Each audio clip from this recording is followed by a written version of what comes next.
जिस बुलेटिन में बात होगी लोकसभा चुनाव में तेज हुए प्रचार की, 5वें चरण में मैदान में उतरे दिग्गज नेताओं की। देखेंगे बीजेपी को केजरीवाल की चेतावनी को, अपने ही मंत्री के हाथों बीजेपी सरकार की खुली पोल को। जानेंगे पश्चिम बंगाल में गवर्नर पर लगे आरोपों को लेकर पुलिस की कार्रवाई को, और बुलेटिन के आखिर में देखेंगे जाने माने कार्टूनिस्ट इरफान की किस खबर पर पड़ी तिरछी नजर। लेकिन दिन भर की तमाम बड़ी खबरों से पहले एक नजर आज की सुर्खियों पर। आज हम अमेठी के राजपूत अब की बार हमारे महिलाओं के मान सम्मान के लिए उस महिला के खिलाफ जिसने महिला होते हुए हमारे महिलाओं की मांग को जायज मांग को मान सम्मान को दिल्ली के दरबार में नहीं रखा, उस पार्टी के खिलाफ जिनके मुखिया ने अब तक राजपूत समाज की महिलाओं के सम्मान के लिए दो शब्द भी नहीं बोले। हम अब की बार सांसद के चुनाव में इस पार्टी को हर जगह से हराने का काम करेंगे, और जो भी व्यक्ति जो समर्थ है इस पार्टी को हराने में उसके साथ खड़े मिलेंगे, चाहे वो किसी भी पार्टी का हो। हम किसी पार्टी के बंदे और गुलाम नहीं है। माँ भगवती की कसम खाकर अब की बार इनको हराने का काम और हर एक घर पे जाकर अपने परिवारों को समझाने का काम करेंगे। जय हिंद, जय भारत, जय भवानी। बोल करणी माता की। दिल्ली में मतदान से पहले ही हामिद अंसारी, मनमोहन सिंह और मुरली मनोहर जोशी ने डाला वोट, चुनाव आयोग ने दी जानकारी। जयराम रमेश ने पीएम मोदी से पूछा सवाल, एमएसपी को कानूनी मान्यता देने के अपने वादे को क्यों तोड़ा। मुख्यमंत्री ममता बनर्जी का बड़ा बयान, बोली बीजेपी के अन्याय का बदला लेगा बंगाल, निश्चित रूप से बांग्ला विरोधियों का होगा सफाया। शेयर बाजार में तेजी, 342 अंकों की तेजी के साथ 74,005 पर बंद हुआ सेंसेक्स, तो 98 अंकों की तेजी के साथ 22,502 पर बंद हुआ निफ्टी। यहाँ बैठे हैं ना हमारे हिंदू भाई, है ना, क्या आपकी बहन, माँ और बेटी का अगर कोई मंगलसूत्र छीनेगा तो आप छीनने देंगे? अरे इनको तो छोड़ दो, मेरी हिंदू बहन, हिंदू बहू और हिंदू बेटी खुद इतनी ताकतवर है कि वो अपने मंगलसूत्र की हिफाजत कर सकती है। और जब कभी भी कोई कमजोरी का शिकार मेरा हिंदू भाई, हिंदू बहन, हिंदू बेटी होगी तो अकबरुद्दीन ओवैसी और हम मुसलमान उसकी हिफाजत करेंगे, उसके हक को देंगे, उसके मंगलसूत्र को छीनने वालों को हम दौड़कर शिकस्त देंगे। न मेरी जागीर है ये मुल्क, न नरेंद्र मोदी तेरी जागीर है। ये मुल्क पे माथे पे तिलक लगाने वाले का जितना हक है, सर पे टोपी पहनकर दाढ़ी पालने वाले का भी उतना ही हक है। ये तो थी सुर्खियां। अब बात आज की सबसे बड़ी खबर की। जैसे जैसे चुनाव अपने अंतिम पड़ाव की तरफ बढ़ रहा है, सभी दलों का प्रचार प्रसार भी उतनी ही तेजी से चल रहा है। इसी सिलसिले में एक तरफ दिल्ली में राहुल गांधी और पीएम मोदी की रैलियां हुई, तो मुंबई में इंडिया गठबंधन ने संयुक्त प्रेस कॉन्फ्रेंस कर बीजेपी को घेर लिया। वहीं प्रियंका गांधी कुछ दिनों से अमेठी में ही डेरा डाले हुए हैं। तो आज के प्रचार में क्या कुछ रहा खास, देखिए ये रिपोर्ट। लोकसभा चुनाव के लिए संबंधित निर्वाचन क्षेत्रों में राजनेताओं का तांता लगा हुआ है। सभी राजनीतिक दलों के नेताओं ने जनता के बीच अपना संदेश पहुंचाने के लिए, उनसे वोट की अपील करने के लिए पूरी ताकत झोंक दी है। कांग्रेस सांसद राहुल गांधी की आज चांदनी चौक में रैली रही, तो वहीं उन्होंने बीजेपी पर निशाना साधते हुए ट्वीट किया कि नरेंद्र मोदी ने किसानों को 3 काले कानून दिए थे, हम उनके लिए 3 संजीवनी लेकर आए हैं। पहली संजीवनी एमएसपी की कानूनी गारंटी, दूसरी संजीवनी कर्ज माफी और जीएसटी मुक्त किसानी, तीसरी संजीवनी 30 दिन के अंदर फसल बीमा की रकम का भुगतान। वहीं 5वें चरण के लिए मुंबई में इंडिया गठबंधन के नेताओं ने संयुक्त प्रेस कॉन्फ्रेंस कर बीजेपी पर जमकर हमला बोला। कांग्रेस के राष्ट्रीय अध्यक्ष मल्लिकार्जुन खड़गे ने पीएम मोदी को विश्वासघाती और धोखेबाज तक बता दिया। उन्होंने कहा कि महाराष्ट्र की सरकार धोखा और विश्वासघात के आधार पर बनाई गई है, जिसका समर्थन खुद पीएम मोदी कर रहे हैं। खड़गे ने पीएम मोदी पर अपने चुनावी भाषणों के जरिए लोगों को भड़काने और समाज को बांटने का आरोप लगाया।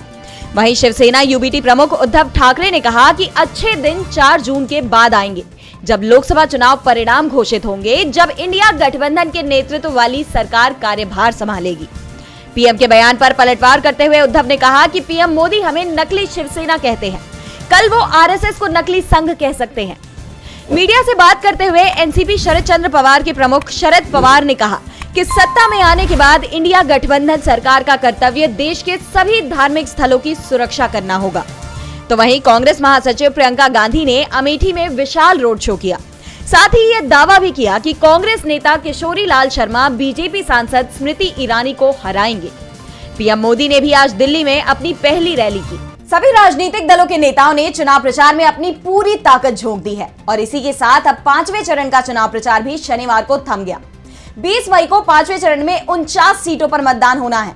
तो किन दिग्गजों की किस्मत लगी है दांव पर, किन सीटों पर होगी कांटे की टक्कर, देखिए ये रिपोर्ट। लोकसभा चुनाव में 5वें चरण के लिए 20 मई को 8 राज्य और केंद्र शासित प्रदेश की 49 सीटों पर मतदान होगा। इसके लिए शनिवार शाम 6 बजे चुनाव प्रचार समाप्त हो गया। 5वें दौर में जिन सीटों पर मतदान है उनमें उत्तर प्रदेश की 14, महाराष्ट्र की 13, पश्चिम बंगाल की 7, बिहार और उड़ीसा की 5-5 सीटें शामिल है। इसके अलावा झारखंड की 3, जम्मू कश्मीर और लद्दाख की 1-1 सीट पर भी इसी चरण में मतदान होना है। 20 मई को 695 कैंडिडेट्स की किस्मत का फैसला होगा। ये चरण काफी अहम है क्योंकि इसमें रक्षा मंत्री राजनाथ सिंह, राहुल गांधी और स्मृति ईरानी की प्रतिष्ठा दांव पर लगी है। उत्तर प्रदेश में इस वक्त रायबरेली और अमेठी समेत कई हाई प्रोफाइल सीटें हैं। राहुल गांधी पहली बार रायबरेली सीट से चुनाव लड़ रहे हैं। यहाँ उनका मुकाबला बीजेपी के दिनेश प्रताप सिंह से है। तो वहीं अमेठी से किशोरी लाल शर्मा का मुकाबला बीजेपी की स्मृति ईरानी से है। लखनऊ से केंद्रीय मंत्री राजनाथ सिंह, बीजेपी का मुकाबला सपा उम्मीदवार रविदास मेहरोत्रा से है। बिहार की सारण सीट पर आरजेडी नेता रोहिणी आचार्य का मुकाबला बीजेपी के राजीव प्रताप रूडी से है। तो वहीं हाजीपुर सीट से लोजपा के चिराग पासवान मैदान में है, जिनका मुकाबला आरजेडी नेता शिवचंद्र राम से है। जम्मू कश्मीर की बारामूला सीट पर नेशनल कॉन्फ्रेंस के जेकेएनसी के उमर अब्दुल्ला का मुकाबला पीडीपी के मीर मोहम्मद फयाज से है। 5वें चरण का प्रचार समाप्त हुआ तो राजनीतिक दलों ने 6ठे चरण की सीटों पर ताकत झोंक दी। 6वें चरण में दिल्ली की सभी सीटों पर वोटिंग होनी है और यहाँ अब बीजेपी और आप के बीच दूसरे मुद्दे पर आर पार की लड़ाई शुरू हो गई है। दिल्ली के सीएम अरविंद केजरीवाल ने बीजेपी पर बड़ा आरोप लगा दिया है। तो क्या कहा है केजरीवाल ने, देखिए ये रिपोर्ट। बीजेपी कार्यालय पर आपका हल्ला बोल। रविवार को 12 बजे दिल्ली के सीएम अरविंद केजरीवाल अपने समर्थकों के साथ बीजेपी कार्यालय जाएंगे। उन्होंने बीजेपी को चुनौती दी है कि वो आपके जिन नेताओं को जेल में डालना चाहती है उन्हें जेल में डाल दे। वो जेल का खेल खेल रही है, उसे जनता समझ चुकी है। बीजेपी दिल्ली की जनता को खुश नहीं देखना चाहती है। मुझे मनीष सिसोदिया, संजय सहित को जेल में डाल दिया। केजरीवाल ने बीजेपी पर गंदी राजनीति के आरोप लगाए। दरअसल केजरीवाल के पीए विभव कुमार को शनिवार को दिल्ली पुलिस ने सीएम आवास से गिरफ्तार कर लिया। विभव ने 30 हजारी कोर्ट में अग्रिम जमानत लगाई थी, लेकिन याचिका पर सुनवाई से पहले ही उनकी गिरफ्तारी हो गई। बाद में कोर्ट से याचिका खारिज कर दी गई। दरअसल विभव पर आप सांसद स्वाति मालीवाल ने गंभीर आरोप लगाए हैं। स्वाति ने कहा कि विभव कुमार ने सीएम आवास में उनके साथ मारपीट की। स्वाति ने इसकी एफआईआर दर्ज कराई, लेकिन इसके बाद एक के बाद एक 2 वीडियो सामने आए, जिसे लेकर आपने स्वाति को ही सवालों के घेरे में खड़ा कर दिया। आप विधायक और दिल्ली सरकार में मंत्री आतिशी ने कहा कि स्वाति ने जो भी आरोप लगाए हैं वे पूरी तरह से झूठे दिखाई दे रहे हैं। जो वीडियो सामने आए हैं उसमें साफ दिख रहा है कि स्वाति मालीवाल के साथ किसी तरह का दुर्व्यवहार नहीं किया गया है। स्वाति बीजेपी के इशारे पर आरोप लगा रही है क्योंकि एसीबी की जांच में वो फंसी हुई हैं। अगर उनके फोन कॉल की जांच की जाए तो सच्चाई सामने आ जाएगी। स्वाति मालीवाल मामले में बीजेपी की मुश्किलें बढ़ती हुई नजर आ रही हैं। तो वहीं राजस्थान में अपने ही मंत्री ने बीजेपी सरकार के भ्रष्टाचार की पोल खोल दी है। कैबिनेट मंत्री किरोड़ी लाल मीणा ने मुख्यमंत्री भजन लाल शर्मा को पत्र लिख राज्य सरकार पर कई सवाल खड़े कर दिए हैं। देखिए ये रिपोर्ट। इस समय बीजेपी हर तरफ से घिरी हुई है। एक तरफ कर्नाटक के मामले में जहां विपक्ष बीजेपी को घेरे हुए है, तो वहीं अब उसकी सरकार के मंत्री ने ही अपनी सरकार पर भ्रष्टाचार के आरोप लगाए हैं। दरअसल इस समय राजस्थान बीजेपी में कुछ ठीक नहीं चल रहा है। राजस्थान के मुख्यमंत्री भजनलाल शर्मा और कैबिनेट मंत्री किरोड़ी लाल मीणा के बीच की अनबन की चर्चा तो लगातार चल ही रही थी, लेकिन अब किरोड़ी लाल के मुख्यमंत्री को लिखे पत्र ने इस चर्चा को और भी ज्यादा तूल दे दिया है। मीणा ने अपने लिखे पत्र में कई सवाल खड़े किए हैं। राजस्थान के कृषि मंत्री किरोड़ी लाल ने जयपुर में गांधीनगर ओल्ड MREC कैंपस व राजकीय कॉलोनी के पुनर्विकास योजना में घोटाले के आरोप लगाए हैं। उन्होंने कहा कि PPP मॉडल के नाम मल्टी स्टोरी बिल्डिंग बनाने के प्रोजेक्ट में 1140 करोड़ रुपए का घोटाला हो रहा है। किरोड़ी लाल मीणा ने इस प्रोजेक्ट में कुछ अफसरों पर REDCC से साठगांठ कर काली कमाई करने के आरोप भी लगाए हैं, क्योंकि ये पहली बार नहीं है जब मीणा ने भजनलाल की सरकार पर आरोप लगाए हों। इससे पहले भी किरोड़ी लाल ने जल जीवन मिशन में घोटाले धांधली को लेकर मुख्यमंत्री भजनलाल शर्मा को पत्र लिखा था, जिसके बाद विभाग ने सभी टेंडरों को निरस्त कर दिया था।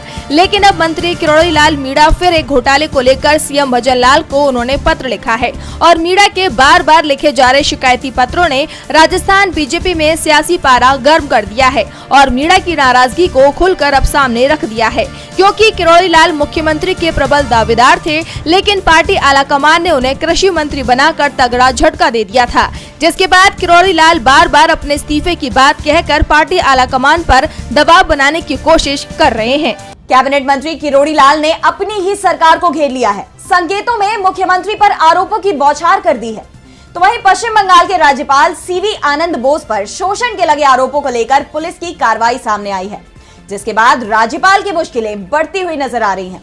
देखिए ये रिपोर्ट। पश्चिम बंगाल के गवर्नर आनंद बोस की मुश्किलें कम होने का नाम नहीं ले रही हैं। वहीं पश्चिम बंगाल के गवर्नर आनंद बोस पर लगे महिला उत्पीड़न के मामले में कोलकाता पुलिस ने शनिवार को एक्शन लिया है। कोलकाता पुलिस ने राजभवन के 3 कर्मचारियों पर SS राजपूत, कुसुम क्षेत्री और संतलाल के खिलाफ FIR दर्ज की है। बता दें कि राजभवन में ही काम करने वाली शिकायतकर्ता महिला ने आरोप लगाया था कि घटना के बाद उसे स्टाफ ने पकड़ लिया था और 2 मई को उस पर चुप रहने के लिए दबाव डाला गया। हालांकि पीड़िता ने इस मामले में पहले ही एक मजिस्ट्रेट के सामने धारा 164 के तहत बयान दर्ज करवा दिया था, लेकिन पश्चिम बंगाल के गवर्नर ने महिला के जरिए लगाए गए आरोपों से इनकार करते हुए कहा कि ये राजनीति से प्रेरित है। उनका कहना है कि वे बंगाल के लोगों की शिकायतों को मुखरता के साथ उठा रहे थे, लोगों से मुलाकात कर रहे थे, इसीलिए उनके खिलाफ साजिश रची गई है और गवर्नर ने राजभवन के CCTV देने से इनकार भी कर दिया था, जिसके बाद ये मामला शांत भी नहीं हुआ था। उसके कुछ दिन बाद एक लोकप्रिय ओडिसी डांसर ने बोस के खिलाफ कथित उत्पीड़न की शिकायत दर्ज करवाई थी। ओडिसी डांसर की शिकायत के अनुसार वे पिछले साल जून में एक कार्यक्रम में भाग लेने के लिए नई दिल्ली गई थी और उस समय वे होटल में रुकी हुई थी, जहां राज्यपाल ने उनका उत्पीड़न किया था और इसके बाद राजभवन के कर्मचारियों पर हुई ये कार्रवाई, जो लगातार गवर्नर आनंद बोस को सवालों के घेरे में खड़ा कर रही है। महिला के शोषण के आरोपों को लेकर राज्यपाल मुश्किल में दिख रहे हैं, तो बिहार में लालू के दावे से बीजेपी मुश्किल में दिखाई दे रही है। 5वें चरण के लिए प्रचार समाप्त होने से पहले आरजेडी प्रमुख व पूर्व मुख्यमंत्री ने बिहार में बीजेपी का सफाया होने का दावा कर दिया है, जिसके बाद राज्य में सियासी हलचल तेज हो गई है। देखिए ये रिपोर्ट। वोटिंग की तारीख पास आने के चलते सियासी दलों के नेता जोर शोर से चुनाव प्रचार में जुटे हुए हैं। बिहार में 20 मई को 5वें चरण में वोटिंग होनी है। ऐसे में आरजेडी प्रमुख लालू प्रसाद यादव ने बीजेपी को लेकर बड़ा दावा कर दिया है। लालू ने बताया है कि बीजेपी का सफाया होने वाला है। आरजेडी प्रमुख लालू प्रसाद यादव आज सारण में पार्टी प्रत्याशी और अपनी बेटी रोहिणी आचार्य के लिए चुनाव प्रचार करने पहुंचे थे, जहां उन्होंने केंद्र और बिहार की सरकार पर जमकर निशाना साधा। लालू यादव ने कहा कि पूरा माहौल इंडिया गठबंधन के पक्ष में है। बिहार में इंडिया गठबंधन के पक्ष में हवा बनी हुई है। लालू ने आगे कहा कि भारतीय जनता पार्टी संविधान विरोधी है, उसका सफाया होने जा रहा है। आरजेडी चीफ ने दावा करते हुए कहा कि जहां मैं खड़ा हूं वहां से रोहिणी आचार्य भारी मतों से जीत रही हैं। मैं रोहिणी की जीत को लेकर आश्वस्त हूं, तभी दावा कर रहा हूं। हालांकि अभी तक इस पर बीजेपी की तरफ से कोई प्रतिक्रिया सामने नहीं आई है। बता दें कि लालू यादव और आरजेडी नेता तेजस्वी यादव लगातार बीजेपी पर हमलावर हैं। आए दिन दोनों ही नेता बीजेपी पर कुछ न कुछ टिप्पणी करते ही रहते हैं। तेजस्वी ने बीजेपी और मोदी पर गरीबी, बेरोजगारी और महंगाई पर मौन रहने का आरोप लगाया है। साथ ही मोदी से उनके कार्यकाल के 10 साल का हिसाब भी मांगा है। लालू के दावे ने चुनाव में बीजेपी की जीत पर सवालिया निशान लगा दिए हैं। तो वहीं पंजाब में किसानों ने मोदी सरकार को नाको चने चबवा दिए हैं। किसान आंदोलन के 100 दिन पूरे होने वाले हैं, लेकिन अब तक सरकार ने किसानों की मांग को पूरी करने के लिए कोई ठोस कदम नहीं उठाए। ना ही किसानों ने हार मानी, वो लगातार शंभू बॉर्डर पर प्रदर्शन कर रहे हैं। देखिए ये रिपोर्ट। पंजाब में 13 फरवरी से शुरू हुआ किसान आंदोलन अभी भी जारी है। पंजाब में चल रहे किसानों के विरोध प्रदर्शन का दायरा बढ़ गया है। दरअसल शंभू और खनौरी सीमाओं पर आंदोलन के सिलसिले में 3 किसानों को गिरफ्तार किया गया था, जिनकी रिहाई की मांग को लेकर शंभू रेलवे स्टेशन पर भी किसानों ने धरना शुरू कर दिया है। इस धरने को भी 1 महीना पूरा हो चुका है, तो वहीं किसान आंदोलन को 22 मई को 100 दिन पूरे हो जाएंगे। किसान मजदूर मोर्चा और एसकेएम के बैनर तले ये धरना शुरू किया गया था। बीकेयू के प्रवक्ता तेजवीर सिंह ने कहा कि 1 महीना बीत गया, लेकिन हरियाणा सरकार ने हमारी मांगों पर गौर करने की जहमत तक नहीं उठाई। वो किसानों को गलत तरीके से पेश कर रहे हैं। तो वहीं केएमएम समन्वयक सरवन पंधेर ने कहा कि हरियाणा सरकार ने हमारे युवा किसानों पर मामला दर्ज किया, फिर उन्हें झूठे मामलों में गिरफ्तार कर लिया। जब हम आवाज उठा रहे हैं तो वो हमारी बात सुन ही नहीं रहे।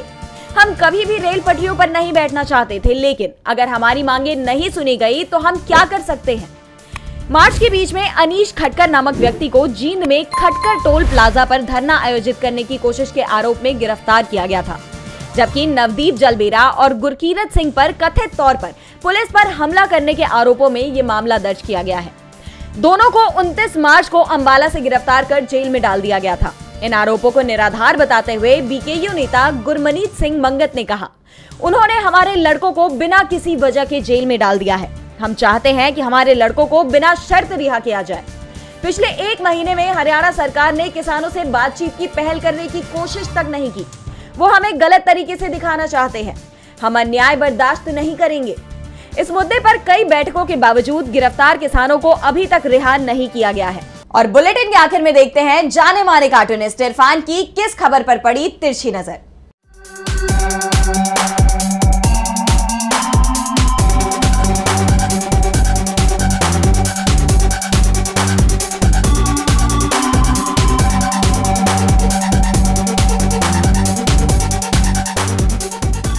तमाम कोशिशों के बाद मोदी और शाह की जोड़ी अरविंद केजरीवाल को जमानत लेने से नहीं रोक पाई। अंतरिम जमानत उनको सुप्रीम कोर्ट ने दे दिया, लेकिन उनको प्रचार करने से कैसे रोका जाए? तो स्वाति मालीवाल मामले के जरिए वो उनके पीए तक तो पहुंच गए हैं, लेकिन अभी मुख्यमंत्री तक पहुंचना बाकी है। अब देखना यह है क्या वो मुख्यमंत्री तक पहुंच पाएंगे या ये मुख्यमंत्री साहब देश भर में घूम घूम कर 2 अक्टूबर तक मोदी की गारंटी का काम तमाम करते रहेंगे।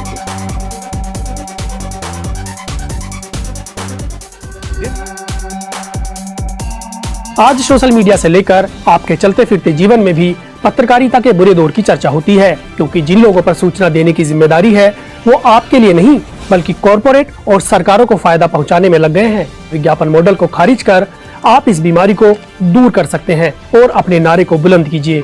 मेरे खर्च पर आजाद है खबरें।